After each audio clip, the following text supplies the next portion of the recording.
মজা মজা পাখি মজা। এই যে আসো, আম্মু ডাকে, আসো করে পাখি। এই যে আম্মু ডাকে, আম্মু ডাকে, আসো। কি খুঁজো ওখানে? জানি খুঁজতেছি। মজা। এই তারপর বাকি চলে আসছে, আমার আদর চলে আসছে। আম্মু ডাক দিলে তুমি বুঝো? ও বাকি, আম্মু ডাক দিলে তুমি বুঝো যে আম্মু ডাক দিতে যে তোমাকে? আমার আদর, আমার আদর, আমার পাখি, আমার আল্লাহ, এটা আমার আল্লাহ। এটা পাপ্পা দে, আমার পাখির একটা পাপ্পা দে। শোনো শোনো শোনো শোনো, আবার যাবে, চলে যাবে, আবার যাবে চলে, আবার যাবা? ভাত হয়ে গেছে, তোমার মাছ রান্না হইলে তোমাকে খাবার দিব। হ্যাঁ, তোমার পাখি, আমার আদর। আচ্ছা, ভাত রান্না হয়েছে, মাছটা রান্না করে তোমাকে খাবার দিব।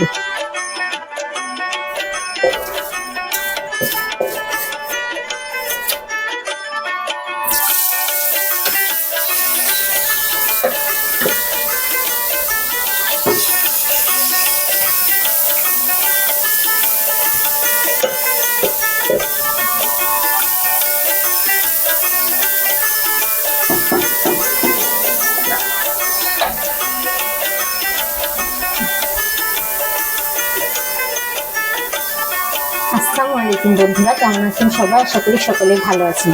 নতুন আরো একটি ভিডিওতে আপনাদের স্বাগত জানাচ্ছি, আমি নাজনীন আক্তার। তো বন্ধুরা, আজকে আমি রান্না করব সিম দিয়ে আলু দিয়ে। এই তো সিম, সিম কেটে রেখেছি। এই যে সিম দিয়ে আলু দিয়ে রান্না করবো। এই পেঁয়াজ মরিচ কেটে রেখেছি। আর কাঁচমিশালি ছোট মাছ দিয়ে রান্না করব। আর হচ্ছে মূলা শাক রান্না করবো। কালকে মূলা শাকটা রান্না করেছিলাম, এত এত মজা হয়েছিল। এই দেখুন, মূলা শাকটা ধুয়ে রেখেছি, সবকিছু রেডি করে রেখেছি। আর এটার মধ্যে আছে মজার মাছ, ওই মাছটা ওকে রান্না করে দিব আমার তরকারিটা হয়ে গেলে। ওর মাছটা এখনো গলেনি, এখনো বরফ আছে। ভাতটা রান্না হয়ে গেছে, তো এখন আজকের রান্না এগুলোই।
বন্ধুরা, আমার রান্না কমপ্লিট হয়ে গেছে। তো আজ এ পর্যন্তই। ভিডিওটি যদি একটু ভালো লেগে থাকে তাহলে লাইক, কমেন্ট, শেয়ার করে এবং চ্যানেলটি সাবস্ক্রাইব করে আমার পাশেই থাকবেন। আবারও নতুন কোনো ভিডিও নিয়ে আপনাদের সামনে হাজির হয়ে যাব। সে পর্যন্ত সবাই ভালো থাকবেন, সুস্থ থাকবেন। আল্লাহ হাফেজ। আসসালামু আলাইকুম।